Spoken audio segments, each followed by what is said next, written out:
오늘 이 아침에 하나님께서 저와 여러분에게 주시는 말씀은 고린도 후서 5장 1절로 21절 말씀으로 그리스도의 새 언약의 일꾼의 삶 5-3강 세 번째 시간 함께 은혜 나누기를 원합니다. 이 땅의 삶이 장막의 삶이라면 유통기한이 있고 연약해서 무너질 수밖에 없는 장막의 몸이라면 우리가 죽어서 입을 신령한 몸은 영원한 몸입니다. 여러분 200년 300년 우리가 이렇게 영원히 사는 것이 아닙니다. 물론 우리 몸이 신령해져서 막 이 땅처럼 배아파고 후회하고 이렇게는 안 한다고 생각합니다. 왜냐하면 우리의 기질이 완전히 신령한 기질로 바뀌니까. 그러나 인간의 표현으로 치면 모든 인생이 가장 후회할 것이 있다면 천국에 갔을 때 이럴 줄 알았으면 좀 더 열심히 할 걸, 더 할 걸, 부지런히 할 걸. 그걸 우리에게 대표적으로 보여준 영화가 또 책으로 나온 것이 탈무드입니다. 어떤 나그네가 길을 가고 있었습니다. 난장이 하나가 나타나서 그리고 이 난장이가 나그네에게 한 말이 조금 있으면 큰 시내가 나올 것인데 그 시내가에서 돌을 2개 주어서 그리고 가방에 너 할 수만 있으면 내가 좀 크다 좀 싶을 만큼 큼직한 돌을 내가 가지고 갈 수 있으면 큼직한 돌을 주어 가라.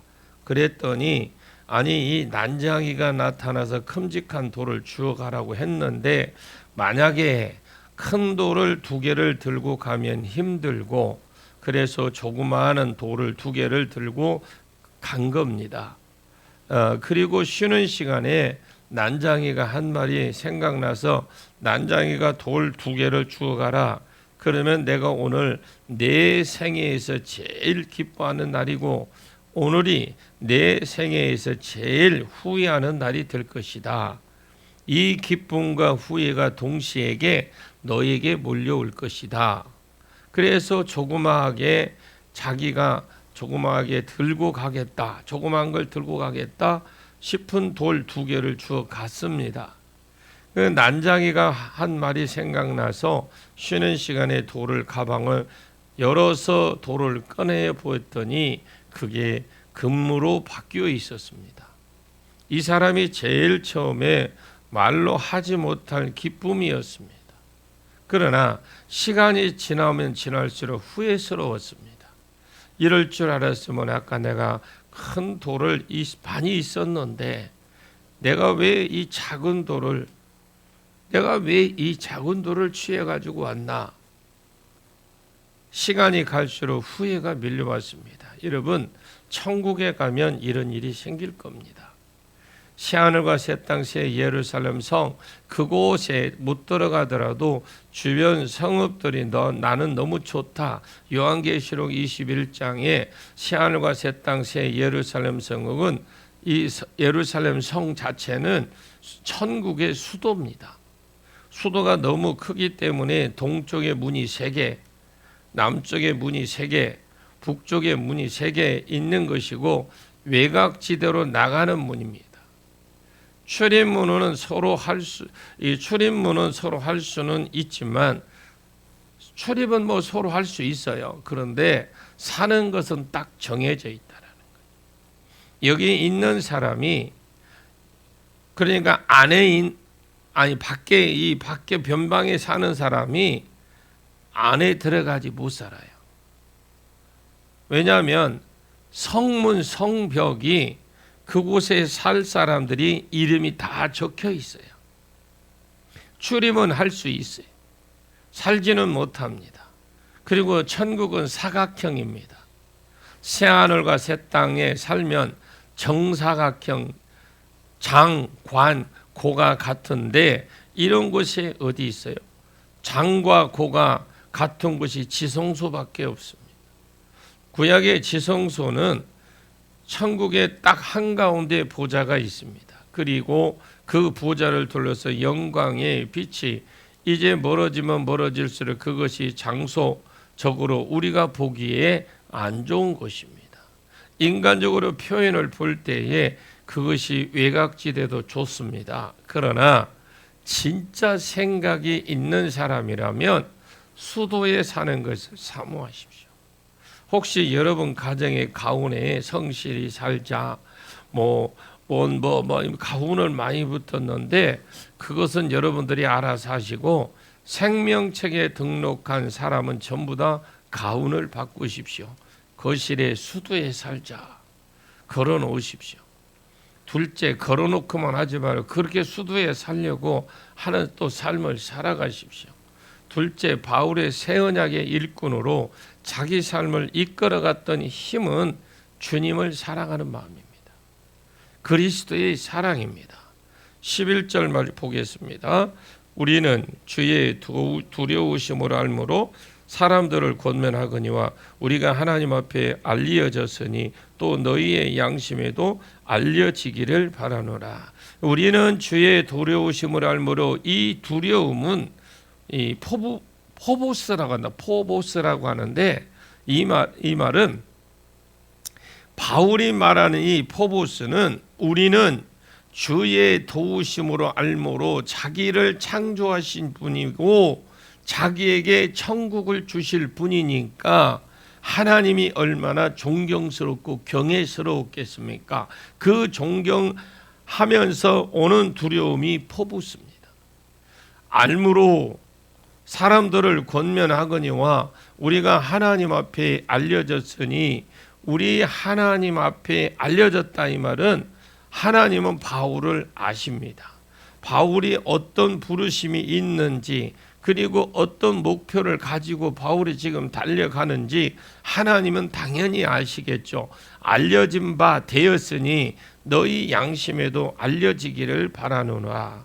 고린도 교회의 바울이 이 고린도 교회도 바울이 어떤 사명을 받아서 어떤 마음으로 달려가는지를 알기를 원하죠. 원동력이 달려가는 힘이 무엇인지 알기를 원한다. 그러면서 12절을 보겠습니다. 우리가 다시 너희에게 자천하는 것이 아니요 오직 우리로 말미암아 자랑할 기회를 너희에게 주어 마음으로 하지 않고 외모로 자랑하는 자들에게 대답하게 하려 하는 것이라. 지금 바울이 조금 있으면 자기의 부르심을 말할 것이고 또 자기가 달려가게 하는 자기를 달려가는 힘을 말할 겁니다. 나는 나를 알리려고 스스로 천거하는 말이 아니다. 내가 다시 너희에게 내 선전하려고 하는 말이 아니고 오직 우리로 말미암아 자랑할 기회를 말미암아는 우리에게 대하여라고 번역이 되었으면 좋은데 우리에게 대하여 자랑할 기회가 아니고 하나님을 경외함으로 자랑할 구실을 너희에게 주어 이렇게 번역이 되어야 되겠죠. 그 권면할 것이 무엇이냐? 하나님은 자기를 아신 것 같이 너희도 나를 좀 알았으면 좋겠다. 무엇에 대해서인지 아직 안 썼습니다. 알았으면 좋겠다. 우리가 다시 너희에게 자처 내가 내 선전을 하려 이 말을 하는 것이 아니고 우리에 대하여 자랑할 기회가 아니고 자랑할 구실을 너희에게 주려고 하는 것이다. 그래서 마음으로 하지 않고 사랑할 구실을 너희에게 주려고 한다. 마음으로 사랑하는 자에게 답하려고 하는 것이다. 마음으로 자랑하지 않고 자랑이 들어가야 됩니다. 왜? 마음으로 되어 있지만 뒤에는 외모로 자랑하는 자들에게 이렇게 되어 있습니다. 그러니까 마음으로 자랑이 들어가야 됩니다. 마음으로 자랑하지 않고 외모로 자랑하려고 하는 자에게 대답할 수 있게 하려고 마음으로 사랑하는 것은 예수를 믿어서 사랑받는 것이다. 예수를 믿어서 성령 받으면 새 사람이 됩니다. 왜? 거듭나니까.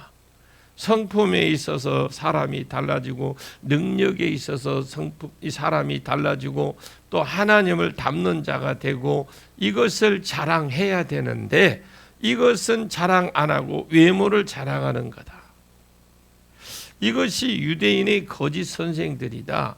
유대인 거짓 선생들은 나는 이스라엘 사람이다. 나는 예루살렘 교회에서 왔다. 나는 예루살렘 교회에서 추천해서 보냈다. 추천서 여기 있다. 야 봐라. 추천서를 보여주고 이것이 다 자랑하는 것입니다. 외모를 자랑하는 겁니다.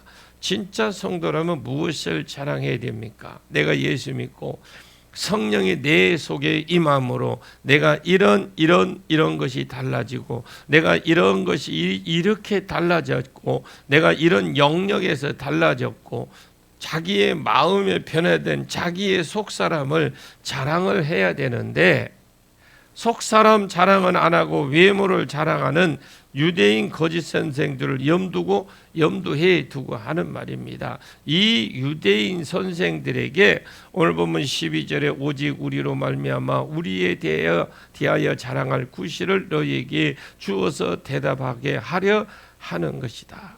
자, 이 말은 전에는 유대인 거짓 선생들에게 바울에 대해서 못했다 그 말입니다. 바울에 대해서 아는 것이 없었어요. 바울이 자기 변명을 안 한 것입니다. 바울도 지금 자기 변호를 지금 하고 있어요. 하나님 앞에 내 부르심이 무엇이며 나를 이끌어 가시는 원동력은 무엇이고 자기 부르심에 이제 변호를 하죠. 그러면 여기서 왜 이제서 변호를 하느냐? 내가 내 자랑을 하려고 변호하는 것이 아니라 내 자랑을 하려고 변호한 것이 아니고 하도 유대인들이 거짓 선생들이 나에 대해서 잘못되었다. 바울이 사도가 아니다. 바울은 예루살렘에서 온 추천서도 있느냐? 우리는 예루살렘에서 추천서를 받고 온 추천서가 있지 않느냐? 그리고 바울을 무시하고 또 무시하니까 고린도 교회가 한마디도 못한 겁니다. 사실은 그 고린도 교회 개척자는 바울이잖아요.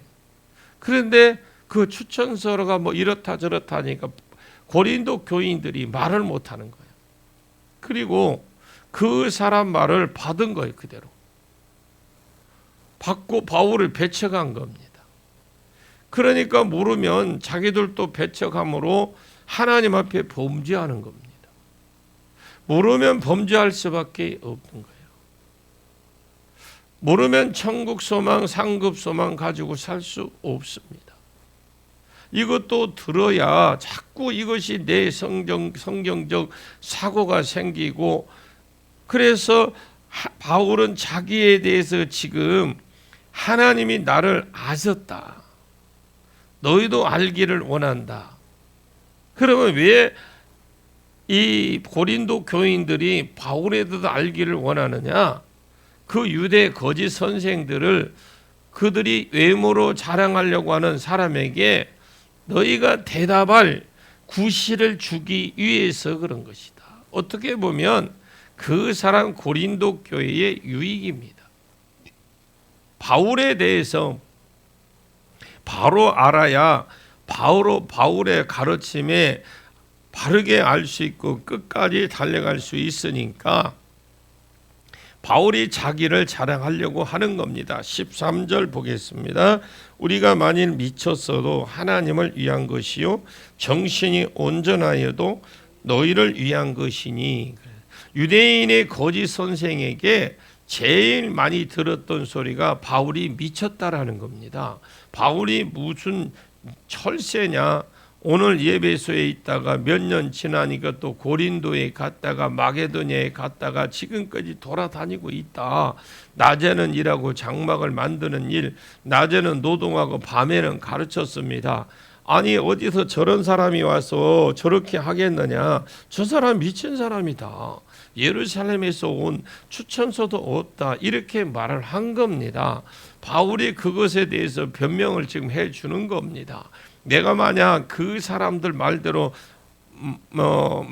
만일이니까 가정법이 그 사람 말대로 내가 미쳤어도 누구를 위해서 미친 거냐? 내가 하나님을 복음을 전하고 하나님의 말씀을 가르치고 여기에만 내가 미친 것이다. 내가 미쳐도 하나님을 위해서 미친 것이고 어떤 때는 정신이 온전했을 겁니다. 지금 고린도 후서를 쓰는데 미쳐서 쓸 수는 없잖아요.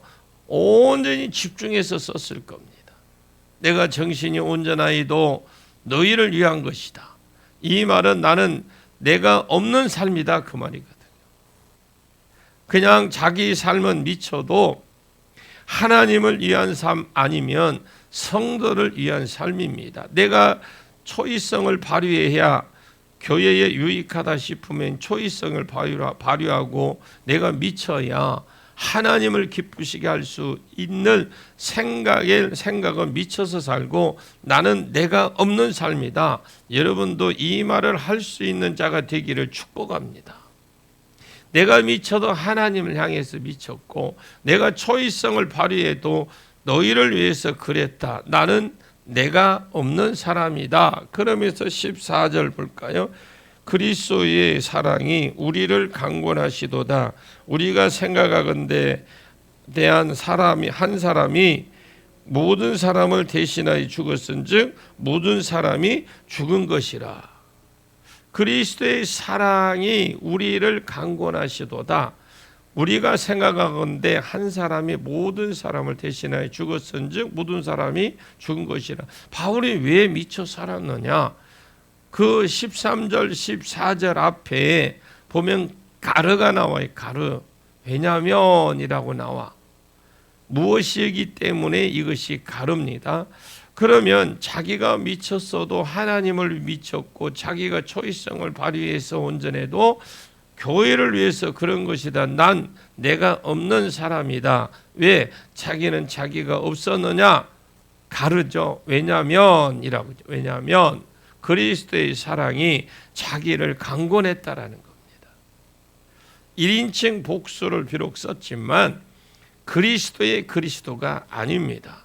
그리스도가 자기에게 베풀어 주신 그 사랑이 자기를 이렇게 살 수가 있도록 미쳐서 하나님께 미쳐서 살 수밖에 없도록 강력하게 끌고 가더라 이 말입니다. 재촉하더라는 거죠. 그리스도는 아무 말을 안 했는데 그리스도의 사랑이 자기를 미쳐 살도록 강권적으로 역사를 하더라는 겁니다. 사랑이 강권하시도다. 그리스도가 자기를 강권한 것이 아니라 열심히 살아라 이렇게 한 것이 아닙니다.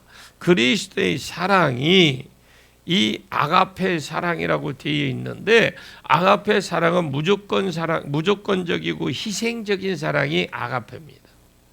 이것이 아닙니다. 책임지는 사랑을 해라.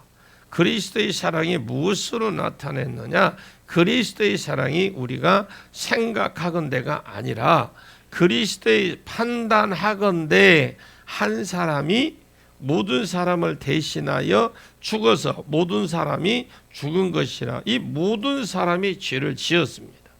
그러면 하나님이 이 죄의 삭은 사망이기 때문에 모두 다 죽어야 됩니다. 70 살다가 80 살다가 죽습니다. 둘째 죽으면 지옥 가요. 첫째 사망이에요. 둘째 사망이 지옥을 보냅니다. 그러면 끝이 잡니다. 하나님이 우리를 사랑하셔서 아들 예수를 보내주셨고 아들 예수는 우리를 사랑해서 자기 몸을 그 벌거벗고 십자가에 달려있는 그 자리에 내주었습니다. 제가 그랬죠. 예수님이 십자가에 달린 거 원래는 완전히 다 벗깁니다. 근데 이 성화를 그린 사람이 보기 흉하니까 거기에 그냥 걸쳐놓은 겁니다. 그냥. 그런데 죄가 없으니까 죄의 삭은 사망이니까 죄가 없으니까 안 죽어야 될 그 유일한 인물입니다. 자기 스스로 자기 십자가에서 자기를 내어준 겁니다. 여러분 우리가 보면 그러죠. 빌라도가 예수를 재판할 때 다른 말은 예수님이 대답을 안 하고 가만히 있었어요. 근데 빌라도가 뭐라고 물었느냐? 내가 하나님 아들 예수냐? 내가 그러라, 맞다. 내가 말하였느니라. 네가 하나님 아들이 맞냐? 그러니까 내가 그러라. 네가 한 말이 맞다. 저 사람이 자기를 하나님이라고 했다. 한 아들이라고 했다. 가야바가 재판할 때 그때 십자가에 죽은 겁니다. 그러니까 말 안 해야 될 말을 하고 스스로 죽으려고 가신 겁니다. 함정을 판 그 말에 대답을 해버린 것입니다. 당신은 죽으려고 간 거예요. 그리스도의 사랑이 어떻게 강건했느냐 생각하건대 우리 한 사람이 그 예수님입니다. 한 사람이 모든 사람을 대신하여 죽었은즉 모든 사람이 죽은 것이라. 레위기 4장에 보시면 속죄제가 나와요. 1장의 번제, 2장의 소제, 3장의 화목제, 4장의 속죄제. 속죄제는 대제사장 기름 부음 받은 자라고 되어 있는 대제사장이라고 되어 있습니다. 이것을 대제사장만 기름을 부음 받습니다. 레위기 21장 10절에 대제사장은 그 머리에 관유가 있은즉 하나님이 기름이 있은즉 이런 말입니다. 그래서 기름 부음 받은 제사장이 범죄한 것과 온 백성이 범죄한 것은 제물이 똑같습니다. 그 제사 방법도 똑같습니다. 온 백성이 범죄했으면 수송아지 한 마리, 대제사장이 범죄했으면 수송아지 한 마리, 만약에 관원이 범죄했다, 관원은 돈이 많으니까 송아지로 드려야 될 겁니다. 그런데 염소로 드리라고 그랬어요. 아니면 돈이 없으면 비둘기 드리고, 그런데 대제사장은 아무리 돈이 없어도 죄를 지으면 무조건 송아지를 드려야 됩니다. 백성도 무조건 숫송아지를 드려야, 백성 전체가 단체로 범죄하면 숫송아지를 드려야 됩니다. 그리고 백성과 다른 제사장 한 사람이 지은 이것은 속죄 방법이 다른데 대제사장과 온 이스라엘 백성이 지은 것은 속죄 방법이 똑같다라는 거죠.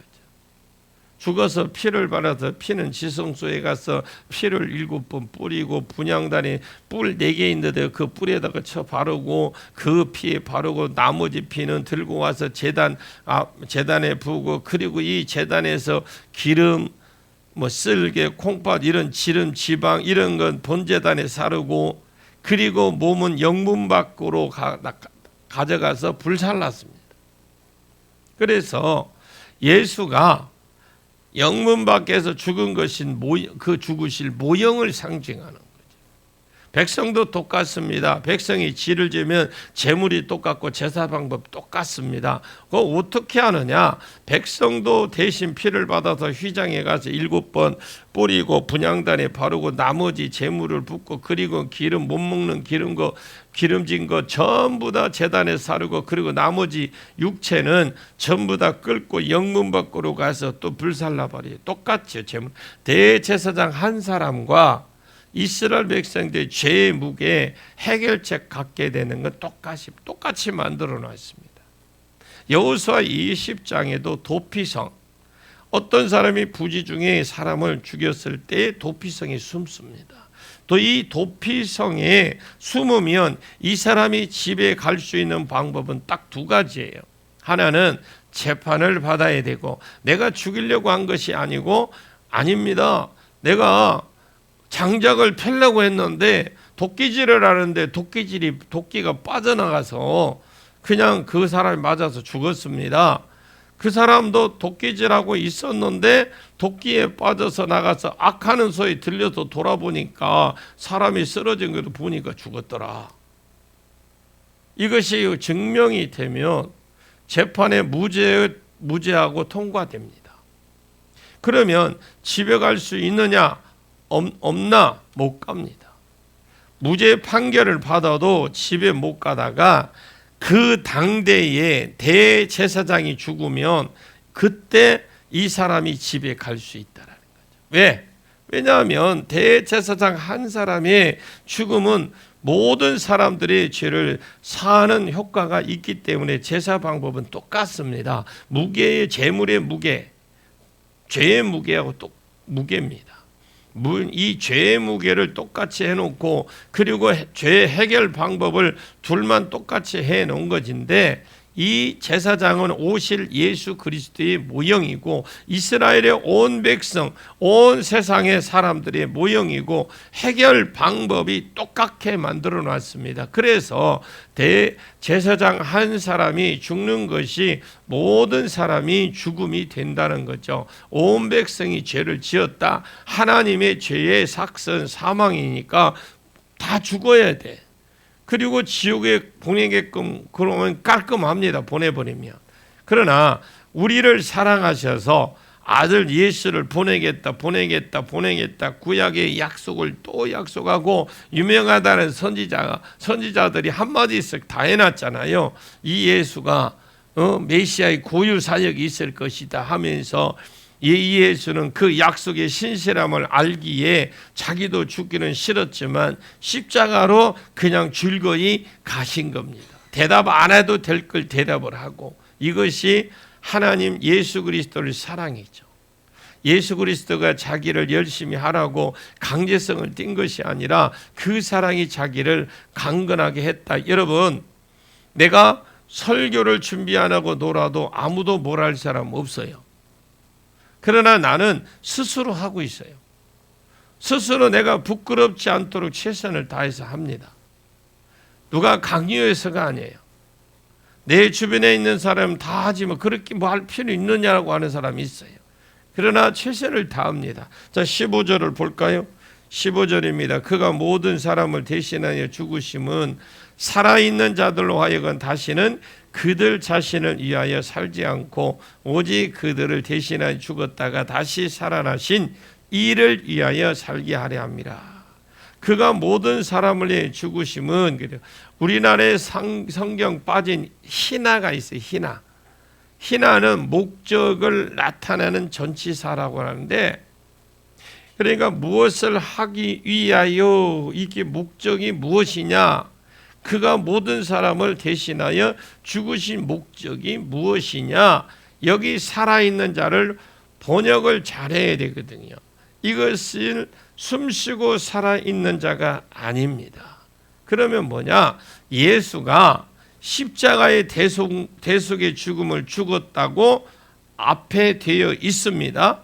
예수가 대속의 죽음을 죽었기 때문에 그 예수를 믿음으로 성령을 받아서 여기에 산 자, 이 말은 여기에 산 자, 성령 받아서. 그래서 옛날엔 산 자라고 되어 있습니다. 살아있는 자가 아닙니다. 살아있는 자라고 번역하면 안 돼요. 그가 모든 사람을 대신하여 죽으신 이유가 무엇냐, 목적이 무엇냐, 산자들, 즉 영이 산자, 예수 십자가에 죽으시면 성령을 받아서 영이 거듭난 자, 영이 산 자로 하여금 다시는 자신을 위해서 살지 않고, 이걸 부정적인 목적이거든요. 소극적인 목적입니다. 그래서 내가 너를 위해서 죽었다. 그래서 내가 새 생명을 얻었으니 네 자신을 위해서 살지 마라. 내가 내 자신을 위해서 사는 것이 부끄러운 짓이다. 너 하고 싶은 대로 사는 것이 부끄러운 짓이다. 내 자신을 위해서 살지 마라. 적극적으로 오직 그를 대신하여 죽었다가 다시 사신 이를 위해서 살게 하렵니다. 바울이 이것을 딱 깨달은 겁니다. 나머지 부분은 내일 계속 이어나가도록 하겠습니다. 기도하겠습니다. 참 좋으신 아버지, 은혜를 진심으로 감사를 드립니다. 오직 하나님의 영광만 드러나게 하옵소서. 예수님의 이름으로 기도하옵나이다.